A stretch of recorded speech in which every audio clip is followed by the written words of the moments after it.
Fala, meu amigo, aqui é o Guilherme Brito, sejam muito bem-vindos a mais uma live aqui no canal da DBLCM, onde todas as semanas está trazendo informações para levar a sua carreira para o próximo nível, quando o assunto é banco de dados Oracle. E hoje, especificamente, a gente vai falar sobre uma dúvida de um aluno a respeito sobre VPD e sobre impactos de performance, né? Se realmente tem impactos de performance, não tem. A gente vai estar falando um pouquinho sobre isso. Eu estou com o Ricardo Lírio aqui para a gente poder fazer esse bate-papo, para a gente poder falar um pouquinho aí sobre o que é esse VPD e poder explicar um pouquinho mais para vocês. Tudo bom, Ricardo? Tudo bem, gente? Bom dia. Show de bola, meu irmão. Vamos lá. Uma dúvida bem interessante, né, Ricardo? Acho que vale a pena a gente poder contextualizar o que é esse VPD, né? Para depois a gente poder aprofundar sobre elementos de performance, se realmente afeta ou não afeta, né? Sim, sim. VPD se eu não me engano, ele está como feature da versão Enterprise, né, de segurança. Então, é uma opção que você tem lá no banco de dados da versão Enterprise para questão de segurança e que ela limita a exibição o retorno de algumas informações. Por exemplo, ele é como se fosse uma cláusula where, né, uma maneira mais simples de a gente definir o VPD é um where pré-programado. Por exemplo, você é de um departamento de TI e você tem acesso só a pesquisar informações do departamento de TI. Então, quando você for buscar uma tabela, select uma tabela, se você fizer um select asterisco from aquela tabela, só vai vir as informações referentes ao departamento de TI. Você é um funcionário normal, que quer pesquisar salário, e se você tiver acesso à tabela de salário, você vai pesquisar apenas dos seus pares ou do pessoal que está abaixo de você. Né? As pessoas que estão em outro departamento ou que estão acima de você não consegue pesquisar sem colocar nada. Select asterisco from tabela de empregados. Né? E o VPD faz isso. Mas o VPD também ele faz outras coisas. Ele consegue excluir uma determinada coluna da exibição. Então eu vou mandar trazer uma informação, mas eu quero que aquela coluna ela venha zerada, ela não venha. Né? Então ele consegue fazer isso também. Né? É bem útil, é bem interessante, e eu tenho quase certeza, Guilherme, que ela é uma feature da Enterprise. Eu lembro que o VPD ele não estava na parte de option. Né? Exato, eu estou até olhando aqui nesse exato momento, Ricardo. Ele é uma feature Enterprise Isso. e que não precisa da option de Advanced Security. Advanced Security. Então, se você tem Enterprise, ele já está meio que nativo ali, já pode ser utilizado, né? Uma boa notícia aí, né? Boa notícia. Que as pessoas acham o seguinte: qualquer coisa de segurança tem que pagar. Né? A gente já viu que essa aí não. Já vi na versão Enterprise, eu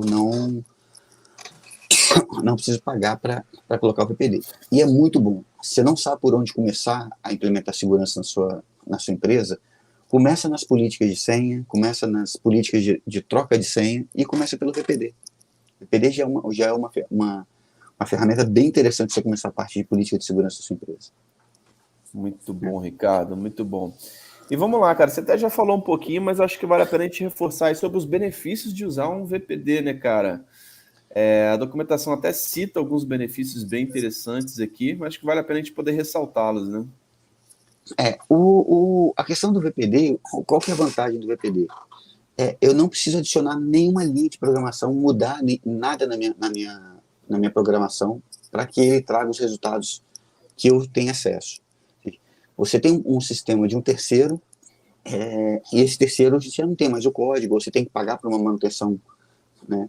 Ou não está implementada essa questão de permissão, você vira e implementa o VPD e pronto. A pessoa já não vai ter mais acesso àquela informação. Então, se eu tenho uma determinada informação, acesso a uma determinada tabela, porque o sistema me dá esse acesso e ele não tem esse controle, o VPD vai te dar o controle. Eu acho que, para mim, esse é o maior benefício que tem, sem mudar uma única linha de programação do usuário final lá. Então, você tem um programa em Java, você tem um programa em .NET, você não tem acesso ao código, não tem problema, você implementa e você vai barrar o pessoal de usar. Legal, Ricardo. E é exatamente em cima desse contexto que você falou que a documentação ela fala, né? Ele te dá benefícios aí de segurança, de simplicidade e de flexibilidade, né? Exatamente Exatamente. um resumo do que você apontou aí agora, né? Isso aí. Muito Né? bom, muito bom. E vamos lá, Ricardo. quem que pode criar uma policy de VPD, cara? Acho que é interessante a gente poder falar um pouquinho sobre isso, né? Para você criar o VPD, ou você tem que ser o SysDBA, né? O SysDBA consegue criar a policy do VPD. Tem uma outra, deixa eu ver aqui, Guilherme. Tem uma outra permissão que você consegue criar também.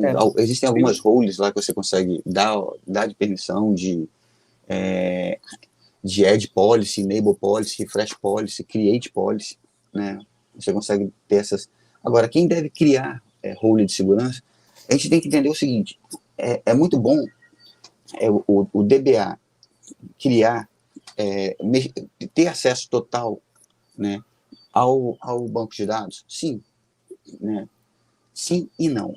Com a questão da LGPD, sim e não. Né? A gente viu que tem ferramentas de segurança que você como SysDBA, você não tem acesso mais ao banco. Né? O seu acesso está restrito a se bobear fazer um sysdate from dual, e olha lá. Né? Então, a gente tem que entender o seguinte, uma das coisas que a gente fala no curso de segurança é a questão de segregação de papéis. Né? Então, não faça tudo sozinho. Segurança, você tem que envolver a área de negócio, você tem que envolver a área de segurança. Né? E o importante é que, num projeto de implementação de VPD, essas áreas estejam envolvidas, né? E pessoas que tenham privilégio às DBMS, né? Como eu falei, DBMS de Add Policy, Enable Policy, Refresh Policy, Drop, Create, né? De Grouped, né? Enable Grouped Policy. Então, quem tem acesso a essas políticas pode criar o VPD. VPD, programação PLSQL. Então, criou uma programação onde você recebe um determinado valor, e aquele valor vai permitir ou não você acessar uma informação. É assim que você cria o VPD. Por exemplo, um select na sua tabela de empregados. Né? Você fez o select na tabela de empregados, viu qual é o seu departamento, você só vai ter acesso ao seu departamento. Né? Então, esse é o detalhe. Né? Se você tiver esse tipo de permissão, né? Esse tipo de verificação, você pode colocar dentro do seu pacotinho lá de PLSQL. Existe um troço muito interessante que também não precisa de licenciamento, que é o contexto. A gente sabe que o Oracle tem um contexto que é o syscontext. Né? Então, no syscontext você traz IP da máquina, você traz o usuário que está logado, né? E algumas informações básicas da conexão. Só que eu consigo criar contexto personalizado. Então, você pode criar... você pode chegar e criar no seu syscontext, por exemplo, você pode mandar trazer uma informação, de repente, do seu departamento de TI, que é uma informação de uma tabela sua de sistema. Né? O syscontext, ele não traz informações de tabela de sistema. Né? Ele traz informação da sua conexão. Mas você consegue personalizar ele e fica muito mais rápido. Então, você consegue trazer essa informação também. Muito bom, Ricardo. E, cara, até legal a gente poder falar também aqui, complementando o que você disse, que a documentação aqui ela fala sobre a DBMS _RLS, né? Que é a package que habilita você a criar a VPD Policy. Que é exatamente aquilo que você falou. Né? Se você tiver um grant de execute nela, você pode já criar essa questão das policies. E uma forma também de verificar, né? Se tem privilégio, né? Qual usuário tem privilégio, é você olhar na DBA _sysprivies, né? Sim, e lá você pode dar uma olhadinha também a respeito de quem que pode executar esse cara, etc. Né? Muito bom, Ricardo. Lembrando que a gente ainda tem o Privilege Analyze. Né? Então, se você não sabe quem tem ou não tem permissão para alguma coisa, dê uma olhadinha no Privilege Analyze, que pode ser tema, de repente, de um outro podcast aí. Verdade, muito bom, muito bom. Show de bola, Ricardo. Agora vamos aqui para a dúvida. Tem uma dúvida aqui do Cristiano Rios. Ele perguntou, né, se um Virtual Private Database que exclui uma coluna indexada pode impactar na performance do Select. Vamos lá. Eu estou partindo do pressuposto que você está tirando uma coluna indexada, mudando o valor, tirando, né, e está fazendo uma pesquisa em cima dessa coluna indexada, né, para poder usar aquele índice. Teoricamente, não deveria fazer. Existe um bug, eu estava até pesquisando um pouquinho antes, existe um bug que surgiu na versão 10, eu não encontrei uma documentação falando sobre esse bug na versão 19, se ele foi resolvido ou não, mas ele fala que na 10 superior e comprovado na 11, que quando você usa Sec Relevant Calls Option, né, ele não consegue usar o plano de execução ótimo. Porque se a gente parar para pensar, excluindo ou não, a exclusão está no nível de programação, né? Se você faz um select numa tabela, não manda trazer aquela coluna, mas você, na cláusula where, você usa uma coluna indexada, ele vai pegar o índice, né? O VPD é a mesma coisa. Só que existe um bug que faz isso, que faz com que você ele faça um full table scan. Qual que é o detalhe? Se você criar uma função, um índice baseado em função, nessa mesma coluna, por exemplo, eu só quero que exiba os dados de 1 a 5.000, e eu fizer um índice baseado em função para poder ele retornar para mim os dados de 1 a 5.000, ou gerar nulo quando não for de 1 a 5.000, ele vai usar aquela coluna, aquele índice, né? Então, acaba não tendo muito sentido essa questão de a gente ter o índice ou não ali, se ele vai usar ou não. Ele deveria usar sempre. Por causa de um bug, né, nas versões mais antigas, ele acaba não usando. Para resolver, cria um índice baseado em função. Agora, a gente tem que lembrar o seguinte, performance, né, o que acontece? Primeira coisa, a gente pode testar, né? Faz um teste, né, cria sua tabela lá, tira ela da exibição e manda exibir o plano de execução, buscando por aquela coluna. Cria uma tabela grande, remove aquela coluna, né, não traz ela na exibição e manda fazer um AR com aquela coluna também. Assim, com VPD e sem VPD, você vai ver o que ele vai trazer para você. Mas, assim, então, o teste é fundamental. A gente tem no nosso curso de segurança, a gente tem alguns exemplos que a gente faz, a gente mostra dizendo que ele realmente está buscando a coluna indexada, né? Então, independente se você vai ter acesso ou não àquela informação, ele vai usar o índice ali para você. Por conta desse bug, né, nas versões mais antigas, ele acaba não usando. Agora, o que gera um problema de performance? Né? Se você tiver um índice que está com problema, né? Quando você faz um alter table move, né, se não for online, da versão 12 para frente, você tem o alter table move online, né, se ele não for online, ele vai ter um problema o índice vai se perder, ele vai ficar unusable, ele vai ficar, não vai estar válido aquele índice. Então, o fato de você ter um índice, você tem que tomar cuidado também que ele pode não estar válido, né? Índice particionado. Toda vez que você move uma tabela que tem subpartições, isso eu descobri recentemente, né? Porque sempre fazia um trabalho de mover os objetos e mandar recriar o índice, né? Como a base era muito grande, a gente moveu uma base muito grande e ela tinha subpartições, a tabela era particionada. E ela tinha índice nessas partições, né? O que aconteceu? Quando você move online, não deveria mudar. Ok, beleza. Só que quando a tabela ela é particionada, você tem que mandar atualizar a estatística da tabela. Senão o índice fica usable, mas ele não usa, ele dá um erro. Não lembro de cabeça agora o erro. Apesar do Guilherme falar que eu lembro os erros todos da hora de cabeça, mas esse realmente eu não lembro, porque foi uma única vez que eu vi.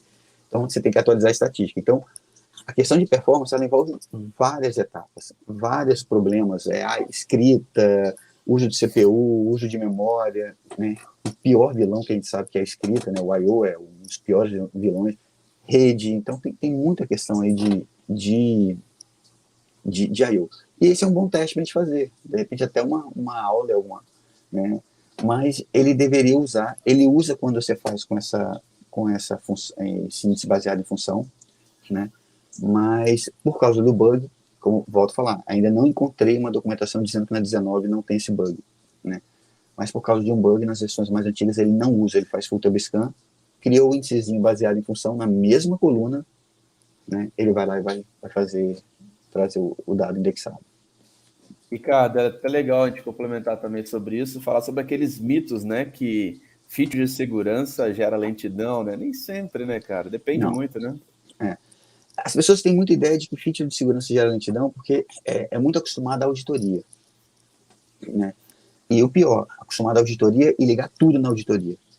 Se você ligar tudo na auditoria, ele vai gravar cada acesso que você fizer, cada verificação que está programada naquela auditoria, ele vai gerar um registro no banco, um registro no sistema operacional, com os dados normais ou com o dado extended, né? Então, quanto mais informação você gravar no banco, mais I/O você está fazendo, né? A gente fez uma POC há uns anos atrás que eu habilitava a auditoria full do Solaris, né, para guardar dentro do Audit Vault. Quando eu ligava a auditoria full do Solar, em poucos minutos eu enchia 32 GB. Né? Então, olha o problema que eu tenho aí de espaço de disco, de gravação, né? Então, assim, vai gerar problema de performance. Mas nem tudo em segurança é problema de performance. E uma coisa que a gente fala sempre, às vezes o problema de performance não é problema de performance no banco, é problema para você conectar ao banco. Né? Você consegue determinadas liberações, por exemplo, o pessoal que trabalha no mercado financeiro sabe que para conseguir determinadas linhas de crédito ou determinados negócios, você precisa ter certificações de segurança. Essa certificação pode fazer com que você demore mais a conectar no banco, né? Demore para administrar. Então, e você pode, às vezes a gente costuma falar sempre aqui, como é que você justifica um empreendimento, um investimento seu? Se eu ficar parado 1 hora, quanto que eu perco? Se eu ficar parado 10 minutos, quanto que eu perco? Às vezes, 10 minutos eu estou perdendo uma quantia considerável de dinheiro, mas é o que me abriu o caminho para ter uma determinada linha de crédito, né, ou determinados negócios. Então, você acaba pesando aí para implementar PCI, alguma coisa desse tipo. Né? Então, não quer dizer que está lento, quer dizer que tem mais burocracia para você administrar, por exemplo. Né? Exato, Ricardo. Muito bom, cara. Acho que está muito bem explicado aí toda essa contextualização, né, para quem, inclusive, não sabe o que é um EVPD. Nós temos isso dentro dos nossos treinamentos, a gente fala bastante sobre isso, é uma feature de segurança. E, pessoal, com relação à performance, eu acho que tem algumas variáveis que são importantes, mas aquilo que o Ricardo, que a gente sempre fala aqui no nosso canal, né? Sempre é importante testar, porque pode existir muitas variáveis ali de versão, de patch, de como que você está utilizando, de algum bug específico, né? Que pode cair no nível de exceção. A gente sabe que banco de dados não é uma ciência exata ali completamente, né, Ricardo? Exatamente. Tem muita variável, como você falou, e principalmente questão de patches, tá? Tá saindo muito patch de segurança, né? A hora que eu tô liberando alguns patches de segurança, aqueles CVS que tem junto com toda a comunidade aí, então é importante você realmente estar atento a isso aí, né? E lembrando, patch não é só para você corrigir algum problema que às vezes você não tem. Patch pode ser para corrigir uma falha de segurança que descobriram 3, 4, 5 anos depois que o produto estava no mercado. Né? Então, patch é importante ver se ele atende se ele está disponível para o seu ambiente, se ele vai realmente ter uma influência no seu ambiente, e às vezes, aquilo que eu falei, é um patch de segurança para um HTTP server. Poxa, mas eu uso o banco, mas você está usando o HTTP server que o banco levanta quando você tem aquele DB grid, aquelas coisas, tem que verificar se tá dentro do seu contexto ou não. Então, é importante estar sempre atento aí. Muito bom, Ricardo. Então é isso, fechamos aqui mais um podcast. Pessoal, se você é um aluno da DBLCM, coloque lá na nossa comunidade de alunos qual que é o seu maior desafio, qual que é a sua dúvida. Muitas dessas dúvidas do dia a dia estão dentro dos nossos treinamentos, né? Diversos treinamentos aí. Hoje a DBLCM tem mais de 10 treinamentos, então coloque lá. Quem sabe a sua dúvida pode se tornar um podcast, pode se tornar um tema aqui para a gente poder estar discutindo, compartilhando, revendo os conceitos, que eu acho que é sempre importante. Mais alguma coisa aí, Ricardo? Só isso mesmo, continue estudando e gerando dúvidas para a gente. É isso aí. Então, beleza, Ricardo. Obrigado aí, cara. Muito bom mais esse bate-papo. Pessoal, fiquem ligados, se inscrevam no canal, que essa experiência também vai estar disponível na plataforma de podcast como Apple Podcast, Google Podcast e Spotify. Um grande abraço e até a próxima. Abraço. Até a próxima. Valeu, tchau, tchau. Falou.